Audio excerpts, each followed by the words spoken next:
देखिए फंक्शन का जो कॉन्सेप्ट है वो बड़ा ही प्यारा कॉन्सेप्ट है पाइथन के अंदर। किसी भी प्रोग्रामिंग लैंग्वेज के अंदर फंक्शन का जो कॉन्सेप्ट है ना काफी मजेदार है। एक बार आप सीखने की कोशिश करेंगे ना तो काफी मजा आने वाला है फंक्शन के कॉन्सेप्ट को सीख करके।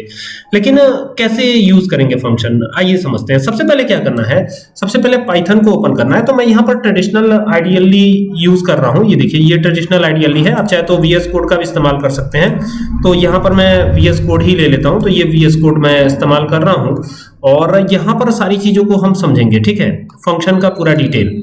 तो अभी क्या करना है, अभी हमें एक फंक्शन बनाना है, ठीक है। अभी क्या करना है, एक फंक्शन बनाना है। फंक्शन बनेगा कैसे, तो फंक्शन जब भी बनाते हैं ना तो हमें लिखना होता है एक कीवर्ड जिसका नाम है डेफ। तो यहां से एक टेक्स्ट फाइल लेते हैं, ठीक है, और यहां पर फंक्शन बनाएंगे। तो देखिए कभी भी आप कैपिटल डेफ नहीं लिखेंगे, कभी भी आप ऐसे लिख देंगे ना तो ये गड़बड़ हो जाएगा। ये फंक्शन नहीं है, ये वो फंक्शन नहीं है जिससे आप ये वो कीवर्ड नहीं है जिससे आप फंक्शन बनाते हैं। आपको स्मॉल में ही लिखना है और यहां पर आपको डिसाइड करना है कि फंक्शन का नाम आप क्या रखना चाहते हैं। कोई भी फंक्शन आप बना सकते हैं, whatever you want to create, ठीक है। अब जैसे मान लीजिए कि हम एक फंक्शन ऐड नाम से बनाना चाहते हैं तो इसको नाम दे दिया ऐड। अब इसमें पैरामीटर भी पास किया जाता है और कभी कभी ऐसा भी होता है कि पैरामीटर नहीं भी पास करते हैं। तो यहां पर एक ए नाम से फंक्शन, ए नाम से एक पैरामीटर दिया, एक बी, तो ये दो वेरिएबल बना दिए हमने। और जब भी फंक्शन बनाइए ना तो आपको एक काम जरूर करना है, ये कॉलन जरूर लगाना है। कॉलन लगाने से आपकी इंटेंडिंग क्लियर होगी। पाइथन एक इंटरप्रेटेड प्रोग्रामिंग लैंग्वेज है, दैट्स व्हाई इंटेंडिंग क्लियर होना बड़ा जरूरी है, ठीक है। तो ये हो गया। अब मान लीजिए कि यहां पर और कुछ नहीं करना तो सीधे यहां पर प्रिंट हम करवा देते हैं। क्या प्रिंट करवाएंगे, क्योंकि हमें एडिशन देखना है तो यहां पर लिखेंगे द एडिशन। यहां पर देखिए बहुत सिंपल वे में द एडिशन इज, ये लिख दिया हमने। और यहां पर क्या करेंगे ना, एडिशन किस में जाकर स्टोर होगा। तो अभी एडिशन तो स्टोर होगा ही नहीं, अभी तो एडिशन कराना है ना, तो a+b कर दीजिए। बस ये फंक्शन की डेफिनेशन हो गई आपकी, ठीक है। और अब यहां पर फंक्शन को कॉल करना है। तो फंक्शन को कॉल करेंगे तो फंक्शन किस नाम से बना था, ऐड नाम से बना था, तो इसी को कॉल कीजिए। अब दो नंबर यहां पे दे दीजिए, जो भी दो नंबर आप देना चाहते हैं। ये बन गया आपका फंक्शन, आसान है, ठीक है। अब इसको सेव करते हैं, यहां से फाइल पे चलते हैं, इसको सेव करते हैं और सेव करते वक्त इसको एक नाम दे देंगे, यहां पर ऐड नाम दे देते हैं add.py। तो ये हो गया add.py। तो अभी ये बन गया फंक्शन। तो ये चलेगा तो क्या होगा, ये चलेगा तो दो नंबर्स का एडिशन का टास्क परफॉर्म होगा और वो नंबर यहां पे दिए गए हैं, देख रहे हैं। तो अभी यहां पर गए और इसको रन करा दिया। तो रन कराएंगे तो आप देखेंगे कि यहां पर एडिशन इज 130 आ रहा है। अब इस फंक्शन को जितनी बार कॉल करेंगे उतनी बार ये चलेगा। तो जैसे मान लीजिए कि हम यहां पर एक बार कॉल कर रहे हैं, ये दूसरी बार कॉल कर दिया, यानी फंक्शन की डेफिनेशन तो ऑलरेडी लिख दी गई है। अब इसको खाली अब कॉल भर करना है आपको। जितनी बार कॉल करेंगे उतनी बार ये चलेगा, उतनी बार ये रिजल्ट भी देगा हमें। तो देखिए यहां पर ये दो रिजल्ट आ रहे हैं, एक तो एडिशन वाला और दूसरा आप यहां देख सकते हैं कि 34 और 12 को ऐड करके ये दे रहा है, ठीक है। लेकिन अगर मान लीजिए कि हमें ये जो है एक बार नहीं करना होता, ये दो बार, तीन बार, चार बार करना होता या यूजर द्वारा एंटर करवाना होता तो क्या करते। एक सवाल ये भी बनता है कि यूजर द्वारा एंटर करवाना होता तो क्या करते हम, ठीक है। तो आइए देखते हैं कि यूजर द्वारा एंटर करवाना होता तो हम इसको कैसे बनाते, ये भी देखने वाली बात है। तो यूजर द्वारा एंटर करवाने के लिए हम एक काम करते हैं, इन दोनों को हटा देते हैं। जो ये फंक्शन को कॉल किया इसको यहां से पहले हटा देते हैं और यहां पर जो ऐड में ये हमने दिया है ना ए और बी, इसको भी हटा देते हैं, यानी इसको खाली छोड़ देते हैं। मैंने अभी आपको बताया कि इसको खाली भी हम रखेंगे, कभी ऐसी परिस्थिति आएगी कि हम इसको खाली भी रखेंगे। तो यहां पर एक num1 नाम से बनाते हैं, तो ये हो गया num1 और एक बनाएंगे num2 नाम से। तो पहले num1 को डिफाइन करेंगे, तो ये इंट टाइप का है, तो इंट इनपुट और एंटर अ नंबर कर देंगे, enter ENTER enter a number, ये कर दिया एंटर अ नंबर। और फिर जो है इसको बंद करेंगे, एंटर करेंगे। फिर यहाँ पर num2 नाम से एक बना लेते हैं, num2 is equal to int input int और यहाँ लिखेंगे इनपुट और यहाँ देंगे एंटर एंटर, यहाँ लिखेंगे enter ENTER enter the second number, ठीक है। तो ये हो गया। और अब यहां पर देखिए ये एडिशन तो हमने करवा दिया, क्योंकि चीजें जो है ए और बी में अब जाके स्टोर होंगी नहीं, ठीक है। चीजें ए और बी में तो स्टोर होंगी नहीं, तो इसी वजह से हमको यहां पर चेंजेस करने होंगे, ठीक है। यहां पर चेंजेस करने होंगे तभी तो हम जो है यूजर द्वारा एंटर करवा पाएंगे, ठीक है। तो इसीलिए हमको यहां पर चेंजेस करने हैं। ठीक है, कैसे चेंजेस करेंगे उसको भी देखना होगा। जैसे यहां पर हम केवल लिख देते हैं ना द एडिशन इज, और इसको हम स्टोर कहीं और करवा लेते हैं, सी में स्टोर करवा लेते हैं या कहीं और स्टोर करवा लेते हैं। ठीक है, यहां पर हम इसको सी में स्टोर करवा सकते हैं या कहीं और भी स्टोर करवा सकते हैं, कोई दिक्कत नहीं है। कोई भी वेरिएबल का नाम आप देंगे तो वहीं पर आप स्टोर कराएंगे। ठीक है, तो अभी क्या करना है, यहां पर हम इसको सी में स्टोर करा लेते हैं। तो यहां हमने सी ही दे दिया है। ठीक है, और सी दे देंगे तो क्या होगा, तो फिर यहां पर एंटर करके नीचे आएंगे, और नीचे भी आने के पहले हम क्या करेंगे, यहां पर एंटर करके आएंगे c is equal to a plus b. पहले इसको जो है डिफाइन कर देंगे कि ये काम कैसे करेगा। तो ये हमने डिफाइन करा, और डिफाइन करने के बाद क्या करना है, इस फंक्शन को कॉल करना है। तो फंक्शन किस नाम से बना है, ऐड नाम से बना है।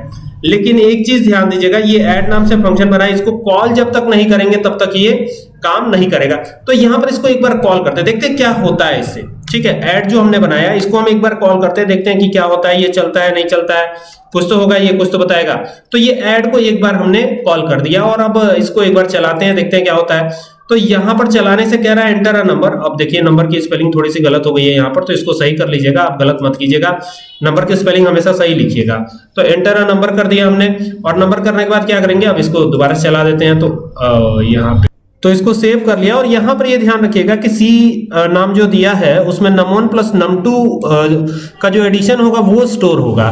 तो ये चीज ध्यान दीजिएगा, और यहां पे सी को ही प्रिंट करवाया और ऐड को एक बार कॉल किया हमने। ठीक है, और ऐड को कॉल किया, तो यहां पे देखिए ये जैसे ही हमने चलाया इसको, तो आप देखेंगे कि यहाँ पे कह रहा है एंटर एनी नंबर। तो यहाँ पे 77 एंटर किया, दूसरा नंबर 44 एंटर किया, और जैसे एंटर करेंगे तो इन दोनों का एडिशन होके आ जाएगा। अब जब ये एडिशन हो गया तो फिर एक बार और इसको कॉल करते हैं। ठीक है, तो यहाँ पे लिखा ऐड, ब्रैकेट ओपन किया, क्लोज किया, यानी 2 बार ये एडिशन करेगा। मतलब जितनी बार कॉल करेंगे उतनी बार ये चलेगा, और उतनी बार ये वो टास्क परफॉर्म करेगा जिस टास्क के लिए इस फंक्शन को बनाया गया है। ठीक है, तो एक बार फिर से चलाया, तो देखिए अभी देखिए ये आ गया है। अब 2 बार कॉल किया है ना, तो एक बार चेक करते हैं कि 2 बार ये आता है या नहीं। तो देखिए यहां पर इसको एंटर अ नंबर जहां पे आ रहा है, यहां पे हमें टाइप करना है, ये हो गया और ये हो गया। ठीक है, अब जैसे ही हमने एंटर किया ना, तो इसका एडिशन तो हो गया, और फिर यहां पर भी इसका एडिशन मतलब 2 नंबर्स का जो हम एंटर करेंगे वो एडिशन होगा। तो यहां पे देखिए इसका भी एडिशन होके आ रहा है, दोनों का एडिशन होके आ रहा है, यानी 2 बार कॉल करने का मतलब ही यही है कि ये जो है इसी तरीके से काम करेगा। ठीक है, आई होप कि आपको बात समझ में आ रही होगी कि ये कैसे कैसे करना है। इसी तरीके से आपको कोई भी फंक्शन बनाना हो, इवन मल्टीप्लाई के लिए बनाना हो या कोई और भी फंक्शन बनाना हो ऐसा जो कि आपको बहुत कॉम्प्लेक्स लग रहा हो, सबसे पहले यहाँ पे डेफ लिख देंगे। वापस से बना रहा हूं तो यहाँ लिखा डेफ, और यहाँ पे इज इवन के नाम से हम बना रहे हैं फंक्शन, तो यहाँ लिख दिया है इज इवन, इज EVEN। तो ये हो गया इज इवन, ये हो गया, ब्रैकेट ओपन होगा, क्लोज होगा।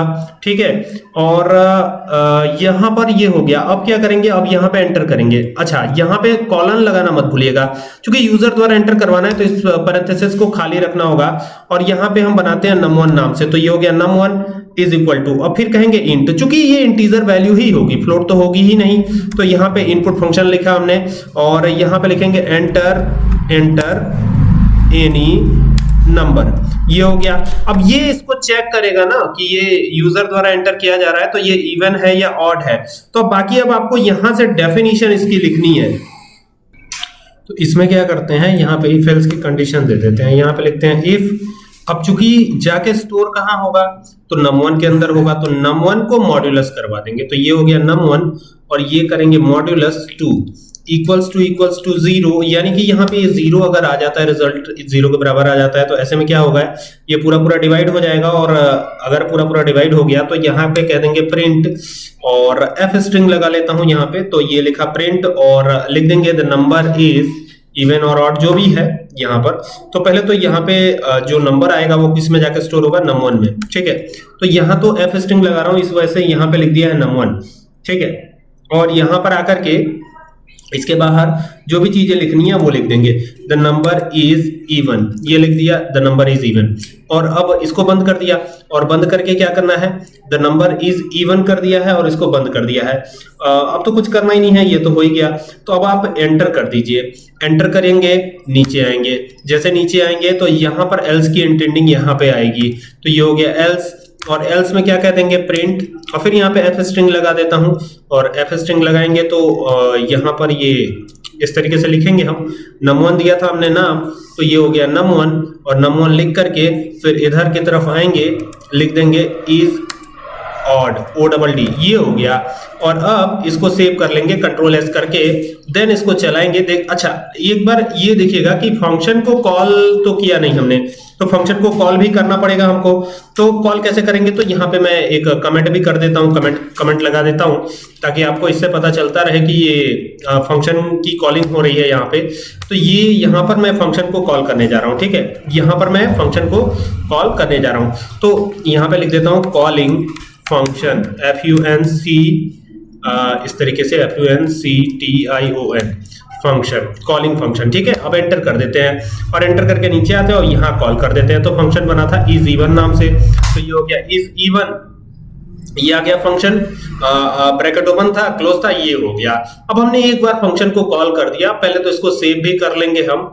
तो इज इव के नाम से ही हम इसे add.py है, इसी नाम से चलिए सेव रखते हैं। चलाएंगे तो पता चलेगा कि क्या रिजल्ट आ रहा है या नहीं आ रहा है। तो यहाँ से इसको रन कराया, तो रन कराया तो आप देखेंगे कि यहाँ पे लिखा हुआ आ रहा है एंटर एनी नंबर, जो कि ऊपर हमने दिया था बिल्कुल वही आ रहा है। अब यहाँ से क्या करना है, आपको 7 एंटर करना है। आपको पता ही है कि 7 एक ऑड नंबर है, तो यहाँ पे 7 इज ऑड बता रहा है। अगर इस फंक्शन को 2 बार कॉल कर दिया जाए तो ये 2 नंबर को बताएगा, मतलब पहली बार पहला नंबर, दूसरी बार दूसरा नंबर। फायदा यही है फंक्शन बनाने का। तो ये इज इवन लिखा हमने, ब्रैकेट ओपन किया, क्लोज किया, और यहां से क्या करेंगे, इसको रन कराएंगे फिर से। तो देखिए रन कराया तो फिर वही कि यहाँ पर एक नंबर आप एंटर कीजिए, तो यहाँ पे इस बार 90 एंटर किया, तो 90 तो इवन ही है, तो बता रहा है 90 इज इवन। देखिए फिर एक बार और आ गया, मतलब 2 बार कॉल किया तो 2 बार ये फंक्शन का पूरा प्रोग्राम जो है चल गया अपने आप, ठीक है। 67 लिखा तो 67 इज ऑड नंबर, तो बिल्कुल वही दे रहा है। और इस तरीके से आपको फंक्शंस को डिजाइन करना है। आई होप कि आपको बात समझ में आ रही होगी कि ये कैसे कैसे करना है। क्लियर?